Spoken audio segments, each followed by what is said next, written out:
the perfect Manhattan couple. They seemed good together.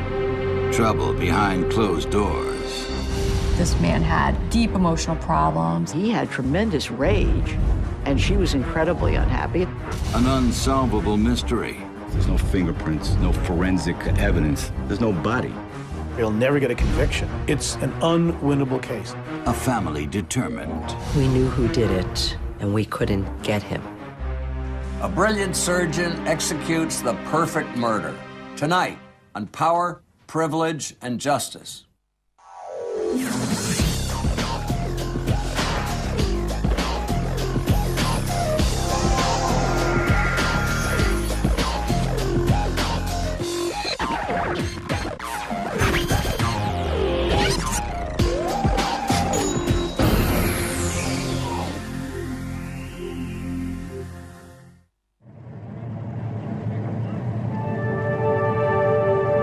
In 1985, 30-year-old Dr. Robert Bierenbaum and his 29-year-old wife Gail appear to be the perfect Manhattan couple.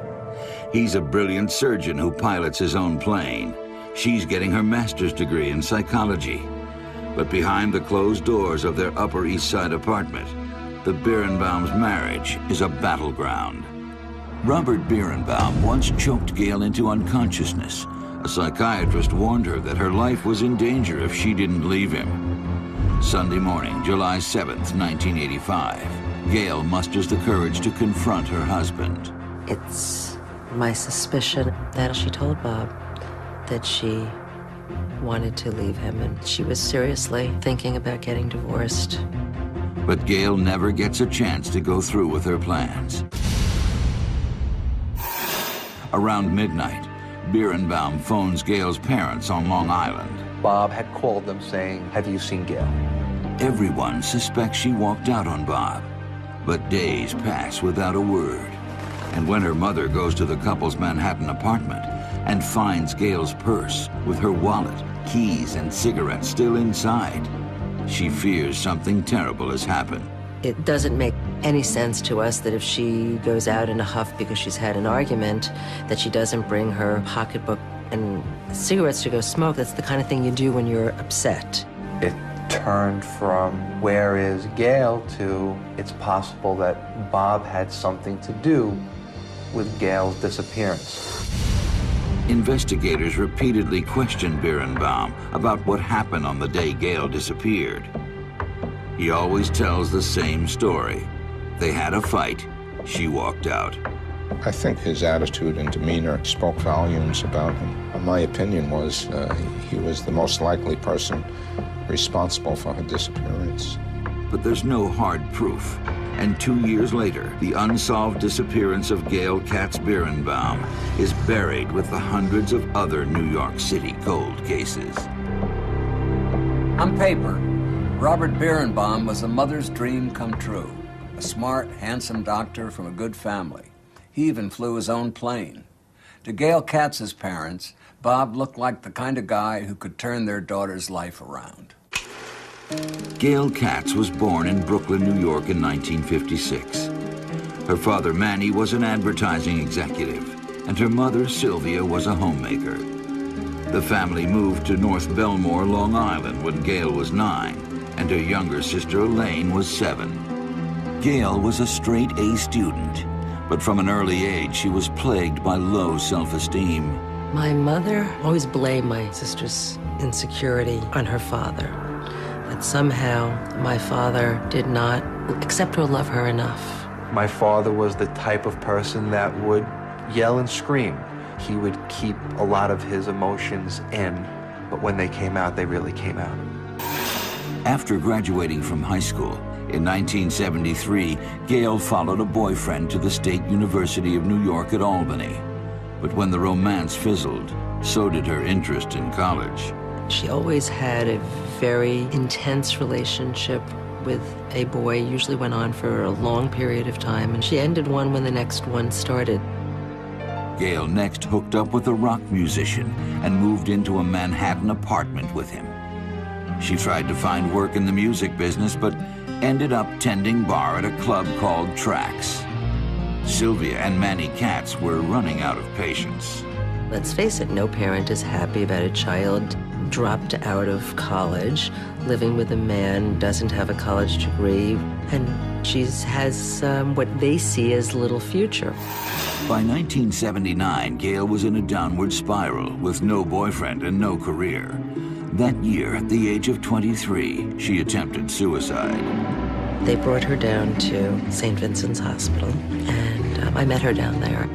She talked about having nothing to live for, about feeling like she had made bad choices and she was in a bad place. For the next year, Gail was in and out of psychiatric hospitals. But by 1981, she was starting a new life and got a receptionist job at a small graphic design firm. She also started dating again. In the fall, a girlfriend introduced Gail to 26-year-old Dr. Robert Bierenbaum. On one of their first dates, he rented a plane and flew her high above the Manhattan skyline. Gail was swept off her feet, and so was her family. Handsome, young, and Jewish. I think my mother is the one who first mentioned to me that he was, a doctor. That was, the Jewish mother's dream. Bob was from a family of doctors. His father, Marvin, was a wealthy and respected cardiologist in New Jersey. Expectations in the Bierenbaum household were high, and from an early age, Bob excelled. He was probably the most intelligent guy in school. In junior high school, he was teaching the math teacher calculus when we were studying algebra. This is a guy who had a very high opinion of himself, that he was raised essentially not just privilege in the sense of money or position, but in an aristocracy of the intellect. Gail and Bob had a whirlwind romance, and by spring 1982 were planning their wedding. But cracks soon began to appear in Bierenbaum's perfect facade. Bob became controlling and critical of his fiancée. What she wore, how she wore her hair, where she worked, how she spoke, there was nothing right about her. And one of Gail's habits set him off like nothing else. Bob hated smoking. He didn't want Gail to smoke. She was not supposed to smoke. 3 weeks before their wedding bells were set to chime, the warning bells went off. Gail called her sister sobbing and hysterical. She came home to find Bob in the bathroom, holding the cat under the water in the toilet, trying to strangle the cat. Elaine was horrified and tried reasoning with Gail. I am saying, call off this wedding. You're nuts. Do not marry this man. Bob begged for forgiveness, but the writing was on the wall. Elaine Katz told her sister, let's get rid of Bob and keep the cat. But Gail didn't listen. On August 29th, 1982, in an Upper East Side synagogue, Gail Katz and Robert Bierenbaum exchanged vows. Even on her wedding day, Gail put Bob and his upscale family before her own happiness. Gail tried so hard to be the perfect daughter-in-law. She didn't really like the mother-in-law's wedding dress, but she used it, and that was clearly an attempt to curry favor with her husband's family. Gail was determined to be the wife Bob wanted her to be. After the wedding, she enrolled in New York's Hunter College, and soon the former dropout was getting straight A's. In January 1983, the Bierenbaums moved into a luxurious apartment on East 85th Street, courtesy of Bob's affluent father. Going through medical school and internship and residency, they don't make a lot of money. They were being subsidized, and it was very helpful to them, and I think allowed them to have that period of time where things went well. But the Bierenbaum honeymoon didn't last long. By the time Bob dragged himself home from those 36-hour shifts, he didn't have a lot of energy left for his new bride. He'd want to relax, and relax didn't mean talking to Gail. Relax meant sitting in front of a computer for hours. She was unhappy. She felt ignored. She felt frustrated. Here I am, I'm married, she'd say to me, and I have no one to talk to. Then one night, Bierenbaum came home early, and caught Gail sneaking a cigarette on the deck of their apartment. His rage came out of him. He couldn't control it.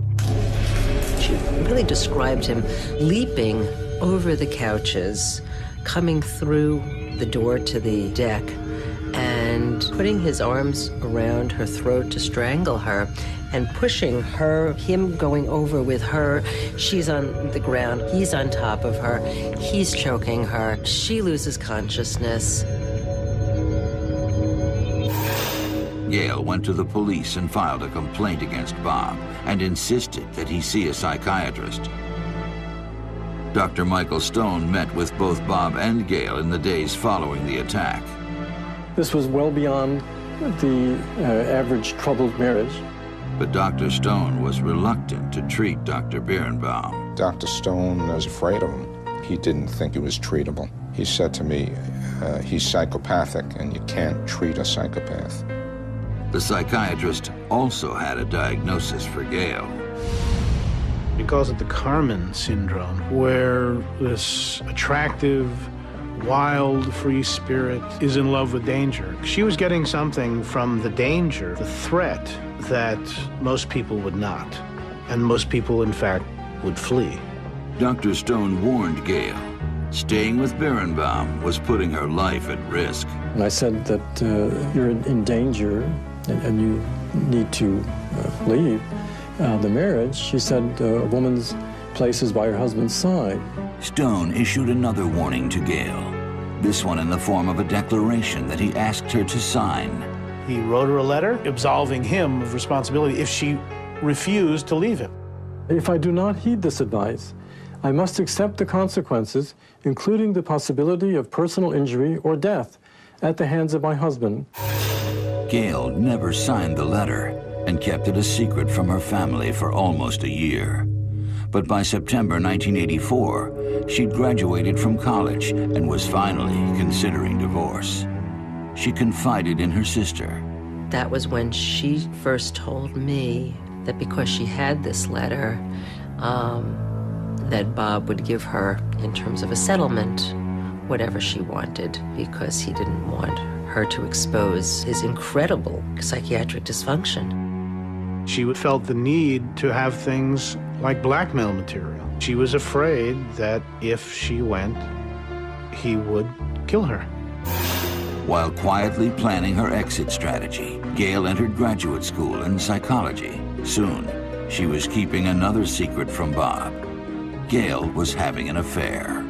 She begun another relationship that she would call me and talk to me about and tell me that it was wonderful. By the 4th of July, Gail was ready to tell Bob she wanted out, and she laid down her terms. The fireworks were about to begin. The mysterious 1985 disappearance of Gail Katz Bierenbaum stumped investigators for years. They concluded that on Saturday, July 6th, Gail told her abusive husband Bob she wanted a divorce. She actually made up a specific list of demands of what she wanted in terms of property. There was a plan, there was an apartment. I need so much money from you. Bierenbaum, not used to having anything dictated to him, was caught off guard.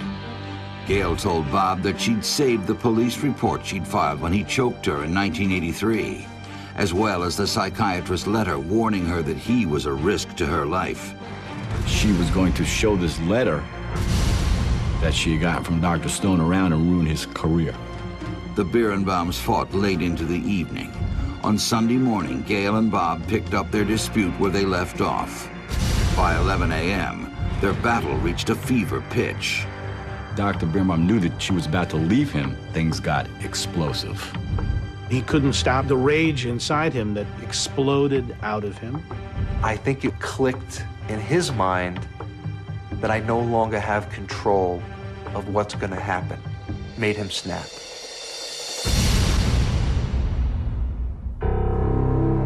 Around 6:30 that evening, Bob showed up at his nephew's birthday party in Upper Montclair, New Jersey. But Gail wasn't with him. At midnight, he went home to their apartment and phoned her parents in Long Island. that evening. I called my mother, and she said to me, "Is Gail with you?" And I said, "No." And she said, "Bob called. You know, he hasn't seen her all day. They had a fight in the morning, and she stormed out of the apartment, and he hasn't seen her, and he doesn't know where she is." It wasn't long before Gail's friends and family suspected there was more to the story than the good doctor was admitting. It was pretty soon that Bob wasn't exactly cooperating like he could have been, and that obviously got everybody's suspicions up. 36 hours passed before Bob Bierenbaum finally sauntered into NYPD's 19th precinct to report his wife missing. Alarm bells were ringing even before he opened his mouth. I noticed that he wasn't anxious the way people are, you know. He was not concerned enough for me. The detective is telling me, "Your brother-in-law is strange. I don't like him. I'm getting a bad vibe from him." Gail's family and friends felt the same way. They gathered each day at Gail and Bob's apartment to distribute missing persons posters around the neighborhood. But it didn't feel like a united effort. When they're in the park hanging up posters, it's like two camps. Bob is saying things like Gail was depressed. Bob's father is saying things like maybe she committed suicide.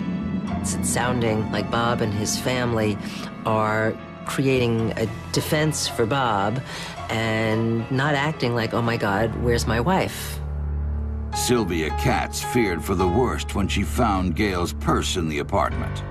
And in her pocketbook are her keys and wallet and cigarettes. It's not making any sense to us.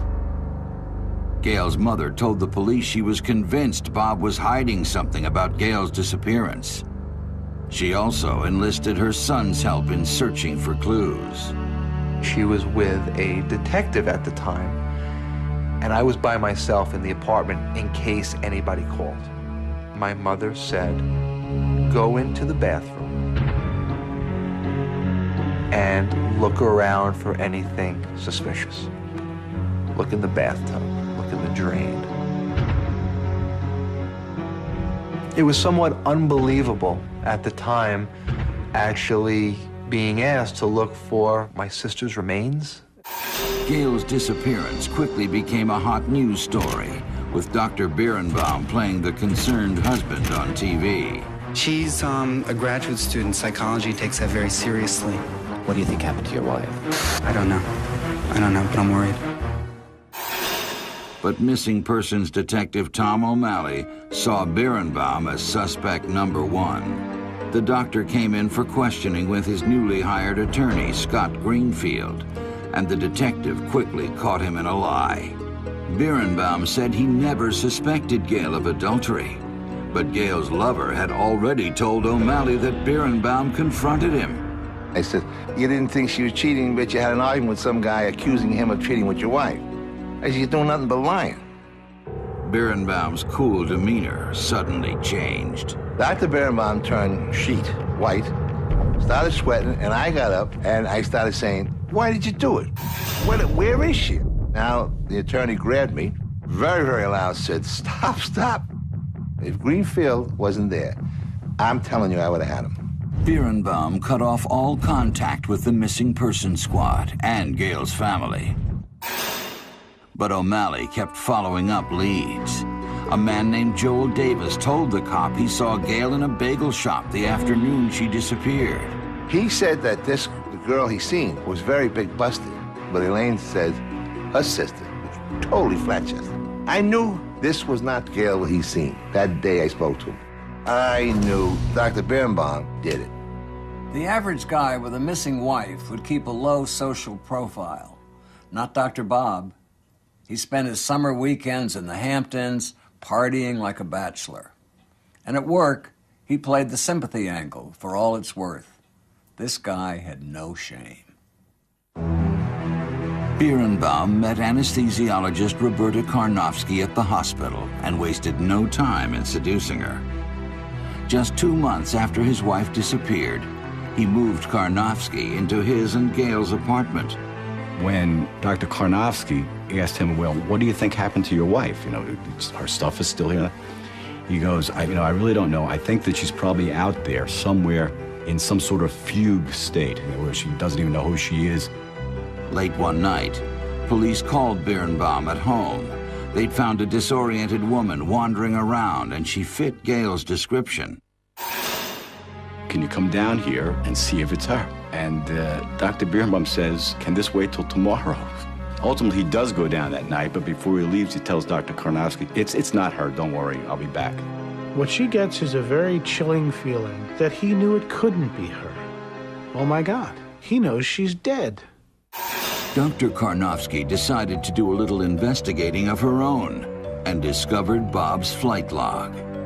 In it, she searched for an entry dated July 7th, 1985, the day Gail disappeared. Roberta hoped her suspicions would be put to rest. Instead, they were heightened. She could see that Bob had flown that day and tried to cover it up. He had clearly altered the log to indicate that he had flown on August 7th rather than July 7th. Roberta was coming to a grisly deduction about what happened to Gail. One night at dinner, she boldly tested her theory on Bob. She said, I think that you killed your wife, that you chopped her up, that you brought her up in your airplane, and then you threw her out of the airplane. He didn't say, what are you talking about, or deny it. He simply dropped his head. Karnofsky didn't go to the police with her theory, but she was done with Bob and moved out soon after. Meanwhile, Elaine Katz mounted a campaign to open a criminal investigation into Gail's disappearance. She urged everyone who knew the couple to get involved. I sent out 100 letters to all of the people in Bob and Gail's building. I sent out 400 letters to all of the doctors that Bob worked with in the 3 hospitals. There was nothing that she was probably more passionate about than seeing Bob convicted of murder. Finally, the Katzes got a meeting with the district attorney's office. More than a year after Gail vanished, the DA opened a criminal investigation. When the DA's chief investigator, Andy Rosenzweig, learned that Bob was a pilot, he started canvassing local airports. He discovered what he was looking for at a small airport in Caldwell, New Jersey.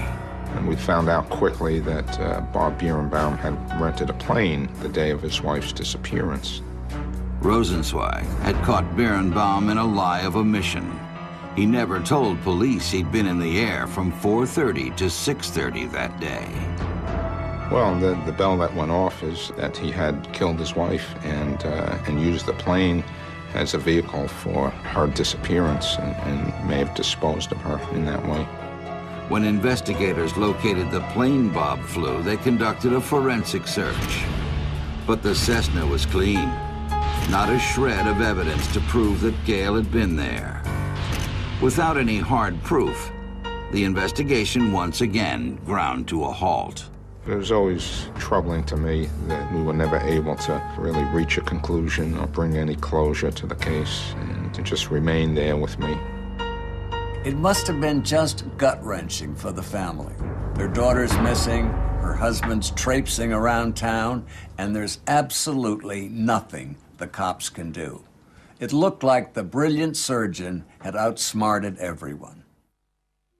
Just when it looked like Gail Katz Bierenbaum's disappearance would never be solved, a female torso washed up on the shores of Staten Island in 1989. The body had been surgically dismembered. An X-ray showed a break on one of the torso's bones, identical to an old injury of Gail's. 4 years after she disappeared, the Katzes could finally lay their sister to rest. It is enormously relieving to know that it's her. Even though you're finding out she's dead, she's never coming back, but she's resting in peace. You know where she is. You can visit a grave. It gave us proof that she was gone, she was murdered, and now this was gonna hopefully help in bringing Bob to justice. But it didn't. Although Gail's autopsy report classified the death as a homicide, nothing implicated Bierenbaum in the killing. Robert Bierenbaum was a free man.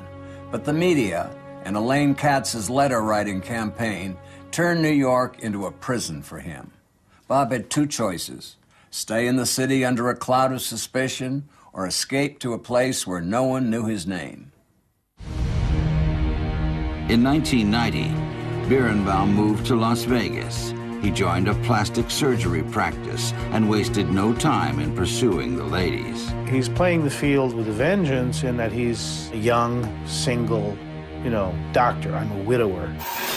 In January 1995, Bierenbaum went on a blind date with a woman named Carol Fisher.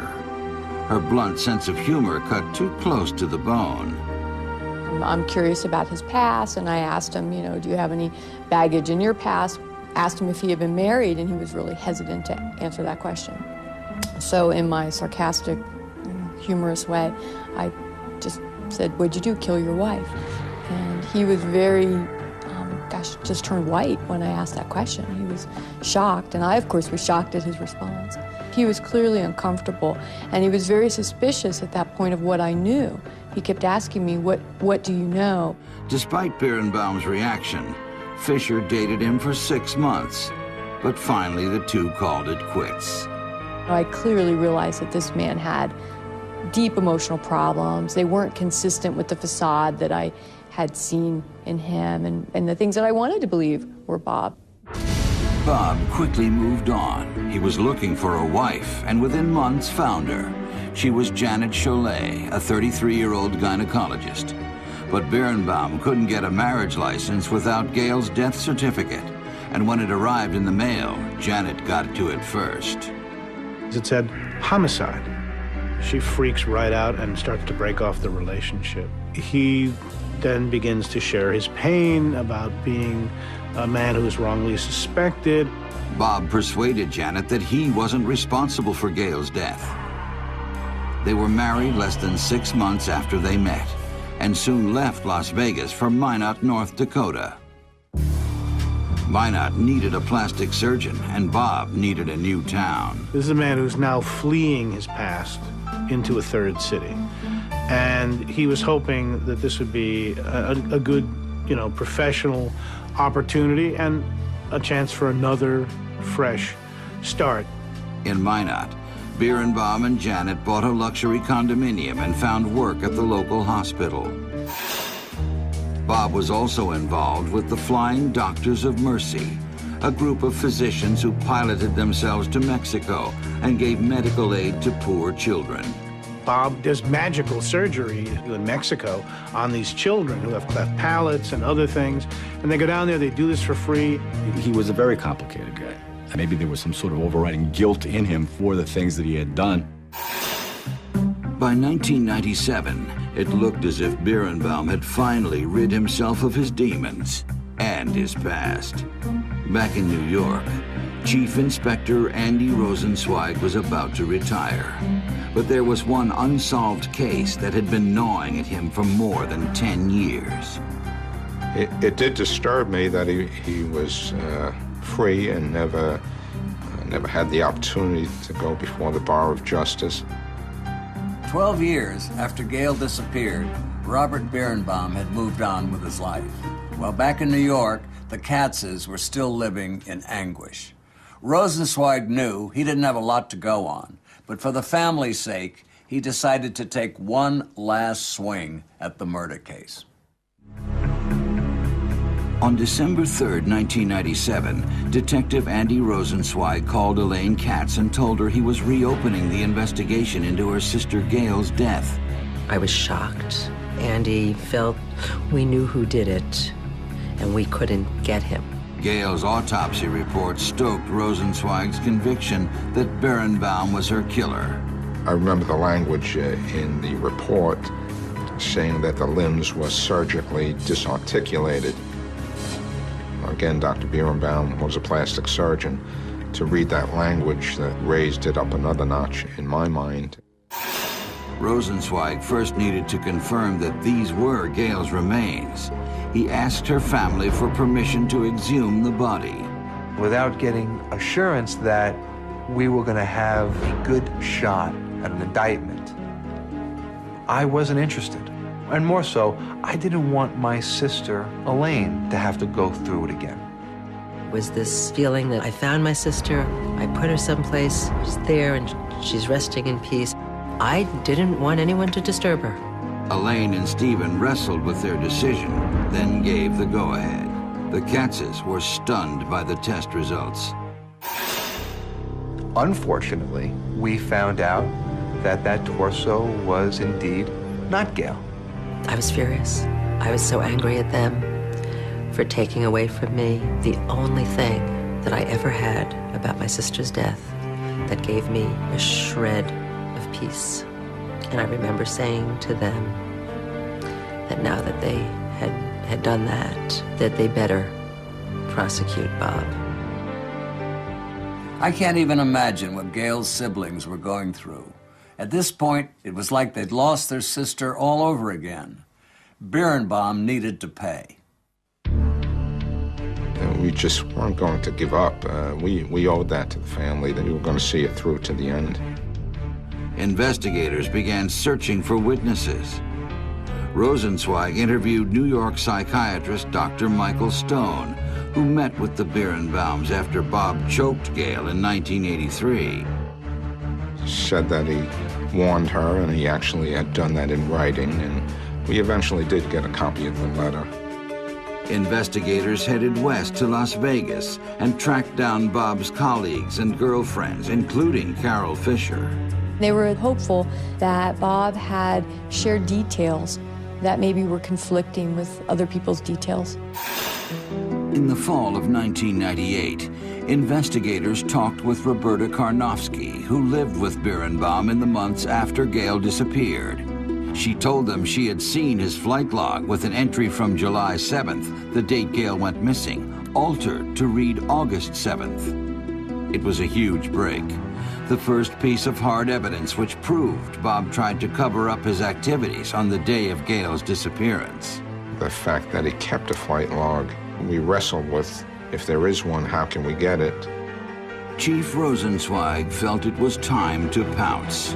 He traveled to Minot, North Dakota, to confront the surgeon. We were able to find him in his office, sat near his car, and when he left, he was quite startled to see two investigators approaching him. And I said to him, we understand you have an attorney, but would you be willing to listen to us? And at that point, he said, no, I want my attorney. You know, he's clearly still uncooperative, still not very interested in solving the disappearance of his wife, Gail. And to me, it was clear indication of guilt. Within a few months, the Manhattan DA convened a grand jury to hear the case. And on December 6, 1999, Robert Bierenbaum was indicted for murdering his wife, Gail, 14 years earlier. Bierenbaum turned himself in 2 days later. He was finally going to have to answer these charges. He was no longer going to be able to run away and hide and not face us, face my sister and myself. I felt, probably for the first time, that I had, finally done right by my sister. The press had a field day with the Doctor of Death story and had their cameras ready when Bierenbaum finally faced Elaine Katz during the lengthy pre-trial hearings. I looked at him and I said, tell me that you didn't kill my sister. Bob, why don't you tell the public that you're innocent? Why don't you tell me that you didn't kill my sister? 15 years I'm waiting to hear you say that you didn't kill my sister. And his lawyer whisked him into an elevator, and off they went. On September 18, 2000, jury selection began. Within 2 weeks, Robert Bierenbaum would finally be tried for murder. The DAs had their work cut out for them.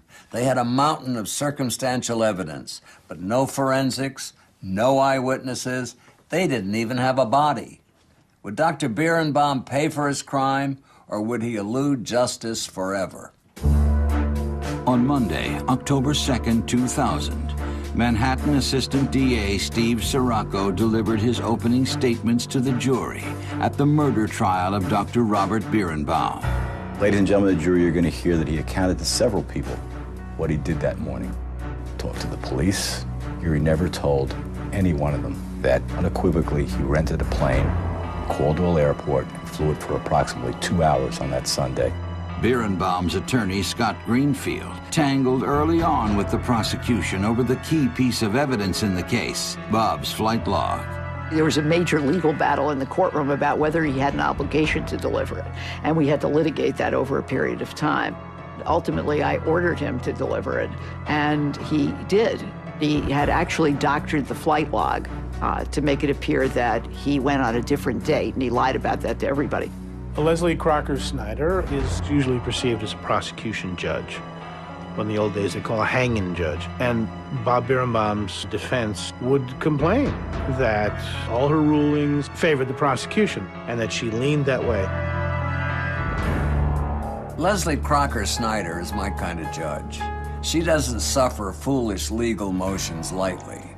Bierenbaum's high-priced attorneys must have been shaking in their boots.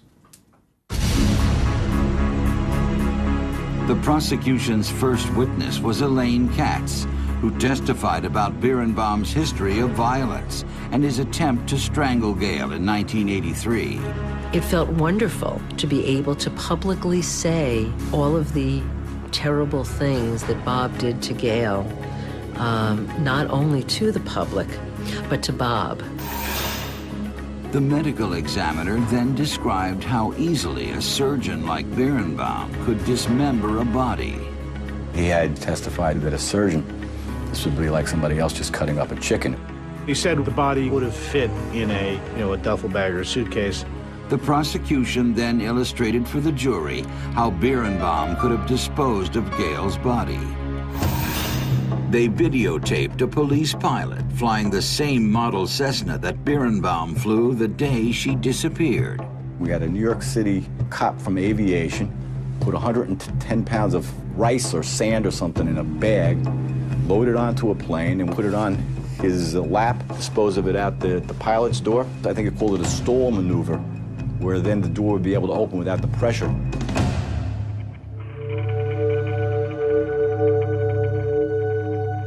It was just an incredibly compelling, dramatic, and appropriate video reenactment of how the defendant committed this murder. I think probably it helped the prosecution. Even more powerful was the testimony from Bierenbaum's former girlfriends. Roberta Karnofsky told of Bob's strange behavior when the police called in the middle of the night saying they found Gail. Roberta spoke about saying, I gotta get out of here, your wife's gonna come home. And Bob said to her calmly, you don't have to go anywhere, it's not gonna be her. How do you know that it's not her unless you know exactly why it's not her? Then Carol Fisher took the witness stand. I looked at Bob, and Bob looked at me, and it was very uncomfortable for me, very intimidating. I felt he was saying, go easy here, Carol, and, I didn't do this, and I'm in a bad situation. Fisher delivered an account of their first date and Bierenbaum's paranoid reaction to her joke about him murdering his wife. He was shocked about how would I know that? Why would I say that? And I'm sure that was testimony that they needed to hear. After the prosecution rested, the defense surprised everyone by calling just one witness. Joel Davis testified for the jury he had seen Gail in a bagel shop the afternoon she disappeared, contradicting the prosecution's case. We put a theory out there. She's dead in the apartment. If they buy that Joel Davis is credible and accurate, the case is over. And we're simply dead in the water. Sirocco had to prove to the jury that the woman Joel Davis had seen could not have been Gail. If he didn't, Bob would go free. He was describing her as voluptuous, and in fact, Gail was flat-chested. I had a photo of her fairly soon before her death in a bathing suit. Very apparent how flat-chested she was. It really cast doubt completely on the veracity of their only witness. Sirocco ripped apart Davis's testimony during cross-examination and destroyed his credibility. He hooked him like a fish and reeled him in. The defense's whole case is resting on this guy. And he just melted down right there on the stand. Closing arguments were delivered on October 23rd. Then it was all up to the jurors. They came to a verdict after a single day of deliberation. Stephen and Elaine Katz walked out of the courthouse still reeling from the emotion of the verdict this afternoon. Dr. Robert Bierenbaum guilty of killing his first wife 15 years ago, even though her body was never found. I was prepared for the worst. I was scared. I collapsed. I was crying tears of joy, tears of relief, emotional release, you know, relief that it was over. And then it was just a overwhelming feeling that we finally did it. It was a good feeling. 15 years after he murdered Gail, Dr. Robert Bierenbaum was sentenced to 20 years to life in prison. Today, Elaine Katz is a legal advocate for victims of domestic violence. She works with the Women's Justice Center at New York's Pace University Law School. They're an organization that is a support to the local legal community. The money that we raise goes to the kinds of programs that I really believe are not only saving women today, but would have saved my sister indeed. I want this message to go out that you don't get away with it, even in a case where nobody thought he would ever get convicted. Years later, no forensic evidence, no body. I wanted a message to batterers. I wanted a message to victims.